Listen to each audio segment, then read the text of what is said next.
Welcome to Lucknow Kanpur expressway. एक ऐसा expressway जो दावा करता है कि लखनऊ और कानपुर के बीच की दूरी जिसे तय करने में पहले 2.5 से 3 घंटे लग जाते थे, वो अब सिर्फ 40 से 45 मिनट में ही पूरी हो जाएगी। यानी कि कुछ घंटों का सफर अब कुछ मिनटों में। लेकिन आज हम ना किसी के बयान पर भरोसा करेंगे, ना किसी आंकड़े पर और ना ही किसी रिपोर्ट पर। आज हम खुद इस एक्सप्रेसवे का रियलिटी चेक करेंगे। हमारी गाड़ी भी रेडी है, मैं भी रेडी हूँ, हमारे कैमरा पर्सन भी रेडी हैं इस सफर को अपने कैमरे में रिकॉर्ड करने के लिए। तो चलिए बिना देरी किए करते हैं सफर की शुरुआत। इस वक्त बजे हैं सुबह के 11:15 और हम मौजूद हैं कानपुर के सिविल लाइंस एरिया में। तो देखते हैं कि यहाँ से लखनऊ कानपुर एक्सप्रेसवे पहुँचने में कितना समय लगता है।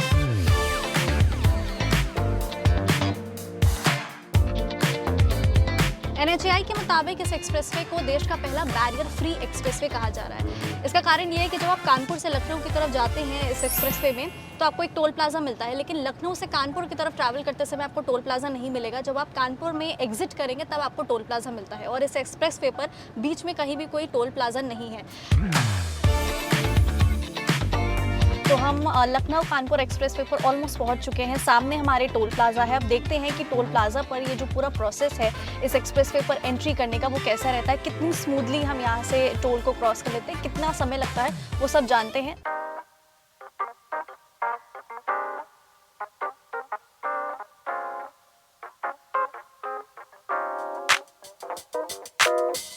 तो कानपुर के सिविल लाइंस एरिया से हम करीब 11:15 बजे निकले थे और अभी करीब 11:15 बजे तक का हम यहाँ पर पहुँच चुके हैं लखनऊ कानपुर एक्सप्रेसवे पर। अभी हाल ही में हमने टोल को क्रॉस किया है। वो पूरा प्रोसेस काफ़ी स्मूथ रहा क्योंकि अभी व्हीकल का लोड काफ़ी ज़्यादा नहीं है। हाल फिलहाल ही और इनॉग्रेट भी हुआ है ये एक्सप्रेसवे।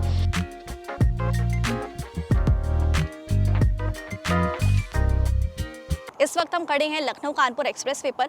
चलिए सफ़र की शुरुआत करते हैं और इस एक्सप्रेसवे पर क्या कुछ देखने को मिलता है, क्या कुछ फैसिलिटीज़ की गई हैं, वो भी आपको दिखाते हैं। तो बिना देरी किए चलते हैं और इस सफ़र की शुरुआत करते हैं। Let's go. तो लखनऊ कानपुर एक्सप्रेसवे पर हम अपना सफ़र शुरू कर रहे हैं और अब ये रियलिटी चेक हम इसीलिए कर रहे हैं कि वो जो 40 से 45 मिनट का दावा है वो कितना सही है। तो ये एक्यूरेटली हम माप पाएँ उसके लिए हम स्टॉप वॉच अपनी ऑन कर लेते हैं। हम अपने सफ़र की शुरुआत कर रहे हैं तो इसे ऑन कर लेते हैं और जहाँ जहाँ हम ब्रेक्स लेंगे वहाँ हम इस वॉच को स्टॉप भी कर लेंगे ताकि एक्यूरेटली हम इसको मेजर कर सकें। तो स्टार्ट करते हैं अपना सफ़र और स्टॉप वॉच को भी ऑन कर देते हैं।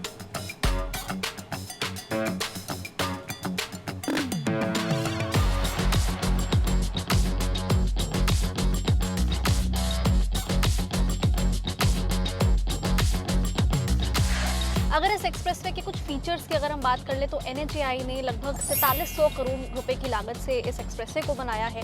अगर हम इसकी लेन्स की बात करें तो ये 6 लेन एक्सप्रेसवे है, लेकिन दोनों ही तरफ अगर हम बात करें तो थोड़ा थोड़ा जो जगह है वो छोड़ी गई है ताकि इन फ्यूचर इसे 8 लेन का किया जा सके।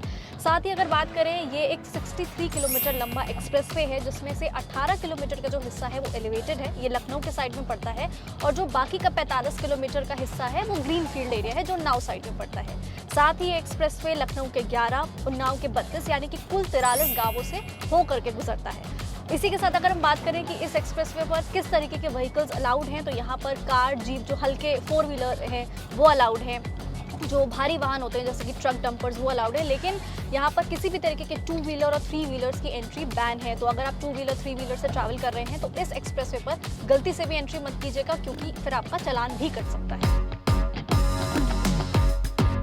तो मेरे पीछे आप ये जो देख रहे हैं ये स्पीडोमीटर्स हैं। एक्सप्रेसवे पर ऐसे कई सारे स्पीडोमीटर्स लगे हुए हैं। जैसे ही आपके व्हीकल इन स्पीडोमीटर्स के पास आती है तो ये ट्रैक करते हैं उसकी स्पीड को, और अगर आपकी जो गाड़ी है वो स्पीड लिमिट से ज़्यादा है तो आपका ऑनलाइन चालान भी हो सकता है। तो इस बात का ज़रूर ध्यान रखिए कि इस एक्सप्रेसवे पर ट्रैवल करते समय जो भी निर्धारित स्पीड लिमिट है आप उसमें ही ट्रैवल करें, वरना आपका चलते चलते इस एक्सप्रेसवे पर चालान भी हो सकता है। तो लखनऊ कानपुर एक्सप्रेसवे पर हमारा सफ़र जारी है। अगर व्यू के पॉइंट ऑफ व्यू से बात करें तो इस वक्त हमारा ये जो ग्रीन फील्ड एरिया है वो चल रहा है। अगर आप बाहर देखेंगे तो इतना शानदार व्यू है, तो यहाँ पर सफ़र करने में अपने आप में काफ़ी ज़्यादा मज़ा आ जाता है। लेकिन अगर एक्सप्रेसवे की बात हो तो ये बात बहुत ज़्यादा ज़रूरी हो जाती है कि जो हमारा सफ़र है वो कितना स्मूथ है, यानी कि जो रोड की क्वालिटी है वो कितनी अच्छी है, ड्राइविंग में कितनी मज़ा आ रही है। तो अभी तक जितना भी हमने सफ़र किया है रोड की क्वालिटी काफ़ी ज़्यादा अच्छी है क्योंकि हाल ही में इनॉग्रेट भी हुआ है, तो सड़क काफ़ी ज़्यादा अच्छी बनी है। अगर आप लाइन मार्किंग भी देखेंगे सड़कों पर तो वो काफ़ी काफ़ी ज़्यादा क्लियर है, उस पर कोई भी प्रॉब्लम नहीं है। और सड़क पे भी जो है वो एकदम ऐसा लग रहा है मक्खन की तरह जो गाड़ी होती है ना वो वैसी चल रही है। लेकिन मुझे लगता है कि जो गाड़ी ड्राइव कर रहा होता है ना, एक्चुअल में वो आपको बता सकता है कि गाड़ी ड्राइव करने का एक्सपीरियंस कैसा है और गाड़ी कितनी स्मूथ चल रही है। तो जो हमारे ड्राइवर भैया हैं, एक बार उनसे ज़रा पूछ लेते हैं कि ड्राइविंग करके उन्हें कितनी मज़ा आ रही है कानपुर लखनऊ एक्सप्रेस वे पर। तो भैया ड्राइविंग कैसी जा रही है इस एक्सप्रेस वे पर? क्या कोई गड्ढे या कोई जर्क्स महसूस हो रहे हैं आपको ड्राइव करते हुए? नहीं, मुझे तो कोई महसूस नहीं हो रहा है। ओके, कैसा लग रहा है आपको? क्या इससे पहले आप आ चुके हैं या पहली बार आप जा रहे हैं? मेरा पहली बार है। ओके, बाकी एक्सप्रेसवे से अगर थोड़ा सा करेंगे कंपेयर तो इस पर ड्राइव करके अच्छा लग रहा है? इस पे ज़्यादा अच्छा लग रहा है मेरे को। ओके, तो सुना आपने कि ड्राइविंग करके उन्हें तो काफ़ी ज़्यादा अच्छा लग रहा है। ये पहली बार ही उनका, ये मेरा भी पहली बार है जो मैं इस एक्सप्रेसवे पर ट्रैवल कर रही हूँ। और उम्मीद करते हैं कि आगे का जो सफ़र है वो भी अच्छा रहेगा। जो भी दिखेगा, जो भी हम महसूस करेंगे इस सफ़र में, वो आपको ज़रूर बताते रहेंगे। तो बने रहिए हमारे साथ इस पूरे सफ़र पर।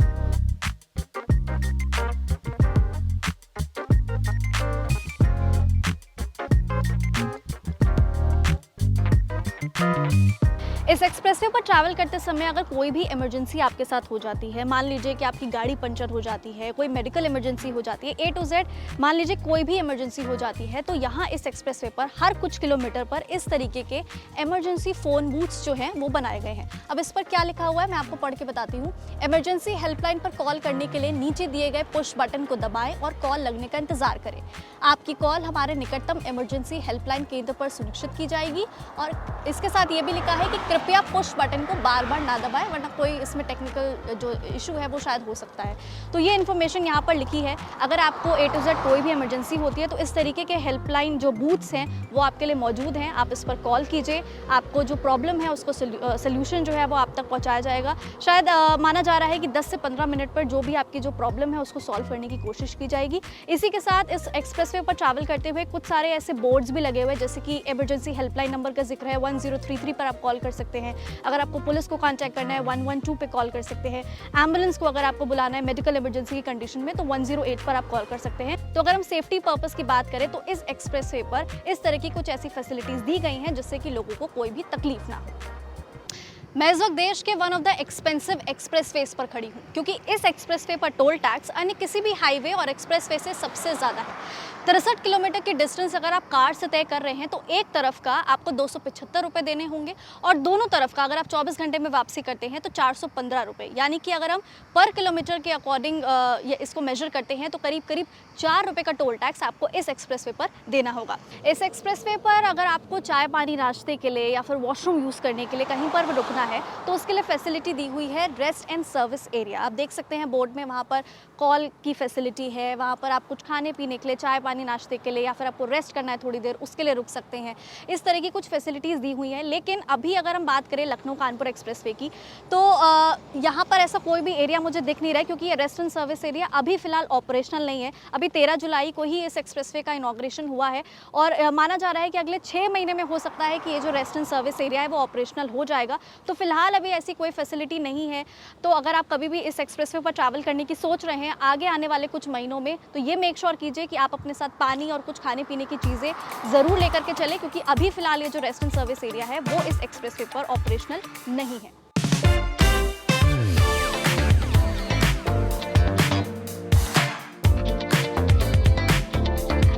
इस एक्सप्रेसवे पर स्पीड लिमिट जो हल्के वाहन है जैसे कि कार, जीप, वैन, उसके लिए 120 किलोमीटर पर आवर की है और भारी वाहन जैसे कि ट्रक और डंपर्स के लिए 100 किलोमीटर पर आवर की स्पीड है। अगर हम अपनी गाड़ी की बात करें तो हम इस वक्त चल रहे हैं अप्रॉक्सीमेटली 90 किलोमीटर पर आवर की स्पीड पर, और पूरी जो जर्नी है वो हमने 100 की स्पीड के अंदर ही हम रहे हैं पूरी अपनी जर्नी में।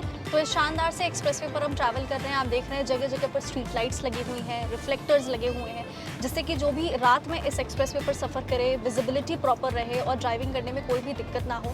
जगह जगह पर जो AI इनेबल्ड कैमराज है वो भी लगे हुए हैं, जो आपकी हर एक एक्टिविटी को मॉनिटर करते हैं, जो कि लगातार आपकी स्पीड को ट्रैक करते हैं। और आपके व्हीकल की जो स्पीड है अगर उससे ज़्यादा जाती है तो आपका ऑनलाइन चालान भी हो सकता है। इसलिए एडवाइस ये है कि जो भी स्पीड लिमिट तय है आप उसी में ट्रैवल कीजिए। तो वही हम पहुंच चुके हैं लखनऊ कानपुर एक्सप्रेसवे को पूरा क्रॉस करके, और यहाँ पर अब अपनी स्टॉप वॉच जो है वो ऑफ कर देते हैं। टाइम आप देख सकते हैं 38 मिनट 9 सेकंड हुए हैं।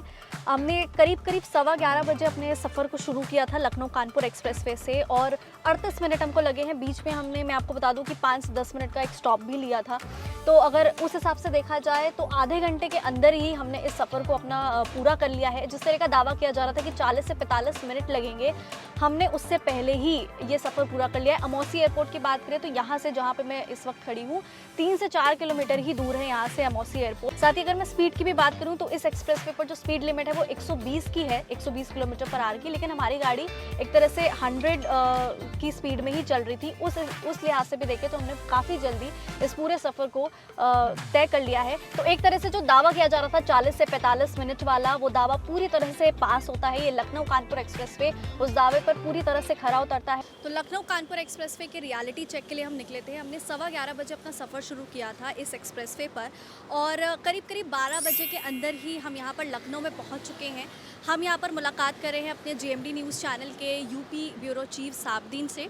तो सर, मैं आपसे ये पूछूंगी कि क्योंकि आप पीछे कुछ दिनों से, काफ़ी दिनों से, जब से एक्सप्रेसवे इनॉग्रेट हुआ है तब से इसे लेकर रिपोर्टिंग कर रहे हैं हम। शानदार रिपोर्टिंग आपकी देख ही रहे हैं। क्या आपने खुद अभी इस एक्सप्रेसवे पर ट्रैवल किया है, और अगर किया है तो कैसा रहा आपका एक्सपीरियंस? बिल्कुल मानसी, आपका पहले तो स्वागत है लखनऊ में। और मुझे जो मैंने रिपोर्टिंग की है, फ़िलहाल अभी मैं पूरा तो नहीं गया, लेकिन जहाँ तक गया तो एक्सप्रेसवे जैसे आगरा एक्सप्रेसवे है, पूर्वांचल है, लगभग उसी तरह है। लेकिन कुछ चीज़ें जो है आगरा एक्सप्रेसवे और पूर्वांचल में डिफरेंट है। और इसमें क्योंकि अब आधुनिक है तो चीज़ें जैसे टोल की देखा जाए तो टोल यहाँ पे जो पहले सिस्टम था अब वो काफ़ी डिफरेंस हुआ है। पहले जो था, जो रोड पे रहता था, उससे थोड़ा सा चेंज हुआ आगरा एक्सप्रेस पे और पूर्वांचल पे। फिर अब जो चेंज हो रहा है तो धीरे धीरे वो चीज़ें बढ़ रही हैं, आधुनिक हो रहा है ज़माना, तो फिर ये भी आधुनिक हो रहा है। रोड फ़िलहाल लगभग ठीक है जैसे पहले थी। जो सबसे बड़ी बात है टोल का लेके, उसके हमने कई लोगों से बातचीत की है, उसमें अभी लोगों को लग रहा है कि टोल थोड़ा सा ज़्यादा महंगा है। क्योंकि लखनऊ से कानपुर है तो यहाँ पर अगर हम नेशनल हाईवे से जा रहे हैं तब तो 95 रुपीज़ है, लेकिन अब इसी पे जाते हैं तो जस्ट ट्रिपल हो जाता है। तो इसको लेकर अभी लोगों को शिकायतें हैं। लेकिन फिर भी एक चीज़ सबसे बड़ी बात है कि अब जहाँ पर ये टोल ये उतर रहा है एक्सप्रेस पे, असली लड़ाई इसके बाद शुरू होती है। क्योंकि जब तक इसके आगे का चीज़ें जाम नहीं सॉल्व होगा तब तक वहाँ से हम कितनी भी जल्दी आ जाते हैं, इसके बाद यहाँ पे फंस जाते हैं। तो इसके बाद लड़ाई आम लोगों की शुरू होती है और यहाँ से टाइम वेस्ट ज़्यादा होता है। हालांकि इसकी भी तैयारी है, इसके लिए रिंग रोड तैयार हो रहा है और तमाम चीज़ें हो रही हैं, लेकिन अभी उसमें समय लगेगा। फ़िलहाल इतनी चीज़ें हुई हैं तो इससे कहीं ना कहीं लोगों को काफ़ी राहत मिली है। अब आगे देखते हैं जब ये रिंग रोड वगैरह पूरी तरह से जब एक्टिव हो जाएगा, उधर कानपुर की तरफ रिंग रोड एक्टिव हो जाएगा तो थोड़ा सा इसका ज़्यादा बेनिफिट मिलेगा अमन से। जैसे कि सर ने कहा कि रिंग रोड जब बन जाएगी तब असली लड़ाई जो है वो पूरी तरह से हम कह सकते हैं कि सॉल्व हो पाएगी। अभी शुरुआत हो गई है तो मुझे लगता है कि बहुत ज़्यादा ज़रूरी थी शुरुआत होना, क्योंकि इतने सालों से लोग वेट कर रहे थे इस एक्सप्रेसवे के चालू होने का। अच्छा, अगर इसकी हम बात करें तो जितने भी लोग कानपुर लखनऊ अप डाउन करते हैं या उनका आना जाना आए दिन लगा रहता है, उनके लिए तो ये काफ़ी खुशखबरी है। लेकिन सिर्फ इस लिहाज से कि आधे घंटे लग रहे हैं, इसके अलावा और कौन से फैक्टर्स आपको लगते हैं कि दोनों शहरों के लिए क्या बेनिफिट है? क्या इन फ्यूचर लगता है कि दोनों शहरों के जो प्रॉपर्टी रेट्स हैं उन पर असर पड़ सकता है, बिजनेस को लेकर के, या दोनों शहरों की इकोनॉमी को लेकर के क्या कोई असर पड़ेगा इस एक्सप्रेसवे की वजह से? बिल्कुल मानसी, बहुत ज़्यादा फ़र्क पड़ेगा। क्योंकि आपको पता है कि अब लखनऊ शहर राजधानी है, तो कोई भी ज़िला हो यूपी का, सबको राजधानी आना रहता है और सब लोग सोचते हैं कि हम जितना जुड़ाव राजधानी से हो जाए उतनी चीज़ें ज़्यादा बेहतर होंगी। तो उसमें सबसे बड़ा जो ज़िला है पास का महानगर, क्योंकि ये भी महानगर और कानपुर भी महानगर, तो कानपुर को लेकर और लखनऊ को लेकर काफ़ी लोगों में संभावनाएं थी कि जब ये दो महानगर जुड़ेंगे, क्योंकि उसको फैक्ट्रियों का हब कहा जा सकता है और ये राजधानी है, तो जब तक दोनों आपस में टच नहीं होंगे, इनकी दूरियां कम नहीं होंगी, तब तक वो जो इससे फ़ायदे होने वाले हैं, दोनों शहर का जो डेवलपमेंट है वो चीज़ें नहीं हो पा रही हैं। लेकिन अब इन सब चीज़ों से, क्योंकि जितना ही उधर ये बढ़ते जाएंगे उससे ज़्यादा क्या होगा कि जो आसपास के जो ज़िले हैं, जो ज़मीनें हैं, वो काफ़ी कामगर होंगी, लोगों का बिज़नेस बढ़ेगा और कोई भी बड़ी चीज़ें जब यहाँ पर पड़ेगी लखनऊ में या कानपुर में तो उसका इफ़ेक्ट ज़्यादा नहीं पड़ेगा, क्योंकि आसपास ज़िले होने से कुछ ऐसी चीज़ें होती हैं, अगर कोई भी बड़ी यूनिवर्सिटी बन रही है, कोई बड़ा प्लांट अगर यहाँ पे आ रहा है तो उससे कागजी रिलेटेड जो चीज़ें होती हैं राजधानी के लिए भागना पड़ता है, तो वो आना जाना सबसे पहले ख़त्म होगा। उसके बाद जो वहाँ पे वर्कर काम करेंगे उससे दोनों ज़िलों को फ़ायदा होगा। वहाँ यहाँ की जो आबादी है, कानपुर की आबादी, दोनों लोग की अगर बीच में उन्नाव में कहीं हो जाता है या उन्नाव के बाद थोड़ा सा आसपास लखनऊ के आसपास चीज़ें हो जाती हैं, जैसे एक अभी हाल ही में यूनिवर्सिटी बनी है, पंजाब की यूनिवर्सिटी बनी है यहाँ पे, तो इन सब चीज़ें ऐसे जब चीज़ें डेवलप होंगी तो कानपुर के लिए भी और लखनऊ के लिहाज से दोनों के लिए फाइनेंशियल रूप से भी, इकोनॉमी की जो बात कर रही हैं उसमें भी, मतलब हर चीज़ में काफ़ी यहाँ पर लखनऊ वासियों को और कानपुर वासियों को फ़ायदा मिलेगा। एक लास्ट क्वेश्चन आपसे पूछती हूँ, जो पुराना रूट था जब लोग ट्रैवल करते थे कानपुर से लखनऊ या लखनऊ से कानपुर, तो NH27 जो कानपुर लखनऊ हाईवे था, अब क्योंकि ये एक्सप्रेसवे चालू हो चुका है, हालांकि इस पर टोल थोड़ा ज़्यादा ही है, लेकिन थोड़ा बहुत जो व्हीकल का लोड है, जो ट्रैफिक है वो इधर डाइवर्ट होगा, तो वहाँ पर ट्रैफिक, क्योंकि लोड भी रहता था, ट्रैफिक जाम की समस्या रहती थी, अब वहाँ से थोड़ा लोड कम होगा तो वहाँ पर ट्रैफिक क्लियर होगा, उससे कितना फ़ायदा मिलेगा? जो अब उस हाईवे पर अभी भी लोग ट्रैवल कर रहे हैं तो उनको भी जाम से थोड़ा सा छुटकारा मिलेगा। बिल्कुल, देखिए जो बड़े वाहन हैं अब वो ज़्यादातर इसी एक्सप्रेसवे से आएंगे, चाहे वो ट्रक हो, चाहे डंपर हो, चाहे बसेस हों, तो वो ज़्यादातर इसी पर आएंगे। और जो उसके बाद जो नीचे का ट्रैफिक होगा, मतलब लोडेड वाहन जब ऊपर आ जाते हैं तो आम लोगों को निकलने के लिए काफ़ी राहत मिल जाएगी। तो अब नीचे भी लोगों को फ़ायदा होगा, जो नीचे से NH से आ रहे हैं, और जो एक्सप्रेसवे आएंगे तो उनको तो फ़ायदा रहेगा, उनको तो खैर जल्दी हो जाएगा, लेकिन जो NH से आ रहे हैं उनको भी फ़ायदा होगा। और जो रोज़ ट्रेवल करते हैं उनके लिए तो थोड़ा एक्सपेंसिव होगा ये एक्सप्रेसवे, लेकिन जब ये आधा रूट इस पर मतलब जब उसका भार इस पर एक्सप्रेसवे पे आ जाएगा तो वो रूट खाली हो जाएगा, तो उससे उन लोगों को भी आराम रहेगा। तो जो रोज़ आने वाले हैं उनको इससे तो फ़ायदा तो काफ़ी मिलेगा फ़िलहाल। लेकिन जब तक ये नहीं बन जाते रिंग रोड दोनों तरफ, तब तक, क्योंकि इसके बाद ही लड़ाई शुरू होती है। अब यहाँ से आप जहाँ पे हम लोग खड़े हैं, अब यहाँ से दरोगा खेड़ा बोलते हैं इसको, अब यहाँ से जाने के लिए कम से कम यहाँ से 25 से 30 किलोमीटर, क्योंकि देखिए दोनों शहर, किसी भी शहर की अगर हम मानक लेते हैं तो रेलवे स्टेशन लेते हैं कि उससे लगता है कि हम शहर में आ गए। तो अगर हम कानपुर की तरफ देखें तो उन्नाव में उतर रहा है, तो वहाँ से रेलवे स्टेशन जाने के लिए 17 से 18 किलोमीटर और यहाँ से जाने के लिए 20 से 25 किलोमीटर। तो अभी ये दो लड़ाई काफ़ी गंभीर है, और जब तक इस पर काम नहीं होता तब तक राहत तो मिलेगी, लेकिन जो इसका असली फ़ायदा जो होगा वो जब रिंग रोड बनेंगे, जब डायरेक्ट सीधे वहाँ पे हम लोग पहुँच जा रहे हैं, तब उसका, अभी जो 35 मिनट का जो रास्ता है वो सिर्फ एक्सप्रेसवे का है। एक्सप्रेसवे के बाद अभी समय लगेगा, तो अभी हम ये नहीं कह सकते कि आधे और पौन घंटे में हम यहाँ पहुँच जाएंगे, अभी लगेंगे 1.5 घंटे। इससे पहले हम लखनऊ नहीं पहुँच सकते हैं अगर कानपुर से आप, क्योंकि आप भी ऑफिस से चली होंगी, तो ऑफिस से आने के बाद एक्सप्रेसवे तक पहुँचने में कम से कम आधे घंटे लग गए होंगे, और आधे घंटा ये 1 घंटा हो गया और आधा घंटा आप आगे मान लीजिए, तो 1.5 घंटे का रास्ता तो है। लेकिन फिर भी काफ़ी राहत मिलेगी अब तक के लिए, क्योंकि जिस तरह से जाम लगता था, अगर कानपुर पुल पे देख लें आप, जाम लगता था तो पूरी गाड़ियों की लाइन लग जाती थी। अगर छोटा सा भी एक्सीडेंट हो जाता था तो काफ़ी लंबी लाइन लग जाती थी और दोनों तरफ के रूट प्रभावित हो जाए। लेकिन इस एक्सप्रेसवे के बनने से जो ये भारी वाहन हैं ये ऊपर हो जाएंगे, तो उतना प्रभाव अब नहीं पड़ेगा, ट्रैफिक कम होगा। तो जैसे कि शाब्दीन सर ने बताया कि अभी तक पूरी तरह से समस्या सॉल्व नहीं हुई है जब तक कि दोनों ही साइड पर जो रिंग रोड्स हैं उनका काम नहीं हो जाए, लेकिन एक शुरुआत हो चुकी है इस एक्सप्रेसवे की मदद से, जिसकी वजह से जो टाइम है वो थोड़ा तो अब कम ही लगेगा दोनों शहरों के बीच में ट्रैवल करने पर। फिलहाल ये प्रॉब्लम पूरी तरह से कब सॉल्व होगी ये देखने वाली बात होगी, इसका इंतज़ार हम सबको रहेगा ताकि दोनों ही शहर के लोगों को इसका फ़ायदा मिल सके।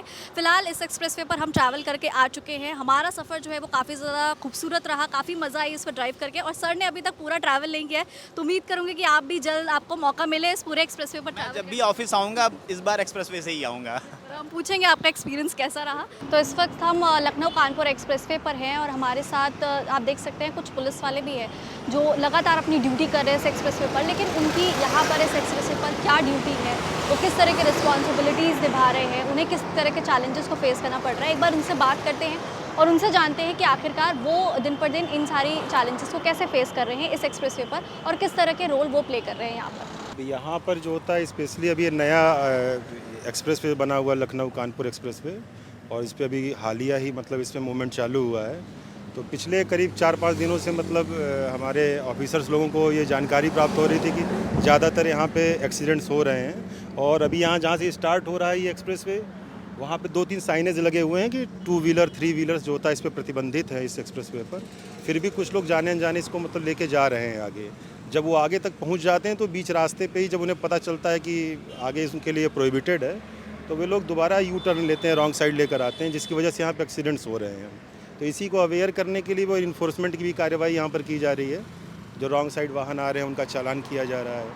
तो यही कार्रवाई चल रही है और लगातार अवेयर भी किया जा रहा है लोगों को। काफ़ी चालक ऐसे भी हैं जो अवेयर नहीं हैं, तो मेन फोकस हम लोगों का इन्फोर्समेंट पे भी है और अवेयरनेस पे भी, जिससे कि सड़क दुर्घटनाएं समाप्त हो सकें, पूरी तरह से उस पर काबू पाया जा सके। यही हमारे अधिकारियों का और हम लोगों का पूरा प्रयास है, पूरे ट्रैफिक का यही कार्रवाई चल रही है। बताइएगा। जिस तरह से अभी कुछ मैं देख रही थी 1-2 3 व्हीलर यहाँ पे खड़े भी होते जिनको आपने मना भी किया, उसमें से एक इंसान कह रहा था कि वो जो लिखा हुआ था वो पढ़ नहीं पा रहे थे, तो उस पर अभी जल्दी ही कल ही हमारी डीसीपी मैडम द्वारा और पूरी टीम के द्वारा और यूपी ईडा के भी अधिकारीगण लोग थे, तो उनके द्वारा इंस्पेक्शन यहाँ पर किया गया था। तो यहाँ पर काफ़ी कुछ अभी अलग से भी प्रयास किया जा रहा है साइनेज लगवाने का अलग अलग जगहों पे, और काफ़ी मतलब वो हाईलाइटेड हो, जिसकी वजह से जो लोग थोड़ा सा भी छोटे साइनेज हैं तो यूपी ईडा के अधिकारियों के द्वारा उसको ले जाया गया है, साइनेज का पूरा उसका प्रोफार्मा वगैरह कि क्या लंबाई चौड़ाई होनी चाहिए, किस कलर का होना चाहिए, तो जगह जगह लग जाएगा, तो उससे और अवेयर होंगे लोग, दूर से ही दिखाई देगा। अभी भी पूरा दूर से ही दिखाई दे रहा है, लेकिन थोड़ा और अच्छा मतलब उसका इफ़ेक्ट पड़ेगा लोगों पर, और आने जाने वालों को फिर दुर्घटना से पूरी तरह से बचाया जा सकेगा। ये हो रहा है, इस तरह का कार्रवाइयाँ चल रही हैं यहाँ पर। इस एक्सप्रेसवे से आपको क्या लगता है कि दोनों ही शहरों के लोगों के लिए जो रोज़ अप डाउन करते हैं कितना फ़ायदा उनको मिलेगा, क्योंकि समय बच रहा है? अब मैम ये तो यहाँ के जैसे लोकल पब्लिक हैं, अदर जो कनेक्टेड और नियर अबाउट जो भी सिटीज़ हैं, जैसे कानपुर है अपना और इधर अपना लखनऊ है, तो हैवी व्हीकल्स जाते हैं, ट्रांसपोर्टेशन का है, और साथ ही साथ पब्लिक जो है अपने घर पे यहाँ वहाँ घूमने जाती है, ऑफिशियल वर्क से जाती है, लोगों का रोज़ मतलब आना जाना बना रहता है, तो उनके लिए तो बहुत ही फ़ायदेमंद है। उनका टाइम जो होता है बचेगा, कम टाइम में वे अच्छी मतलब एक अच्छा सफ़र कर सकेंगे, यात्रा कर सकेंगे, तो ये बेस्ट है। किसी भी एक्सप्रेसवे की असली पहचान सिर्फ उसकी तेज रफ्तार नहीं होती, बल्कि ये भी होता है कि आप अपनी मंजिल तक कितना सेफ एंड साउंड पहुंचे, आपका सफर कैसा रहा और मंजिल तक पहुंचने में आपको कितना समय लगा। आज इस एक्सप्रेसवे पर हमने सिर्फ ट्रैवल नहीं किया, बल्कि उस 40 से 45 मिनट वाले दावे का भी रियलिटी चेक किया जिसकी बात हो रही थी, जिस पर ये एक्सप्रेसवे पूरी तरह से खरा उतरा। जो जैसा था उसे वैसे ही दिखाने की कोशिश की, जो कुछ भी अच्छा था उसकी तारीफ भी की, लेकिन जो कुछ भी कमियां दिखी, जैसे कि कुछ 2 व्हीलर्स इस एक्सप्रेसवे पर ट्रैवल कर रहे थे, कुछ रॉन्ग लेन में चल रहे थे, वो भी हमने आपको दिखाया। तो ये थी हमारी लखनऊ कानपुर एक्सप्रेसवे की ग्राउंड रिपोर्ट। अगर आपको ये पसंद आई हो तो इसे लाइक करिए। मैं मानसी, कैमरा पर्सन शेखर के साथ।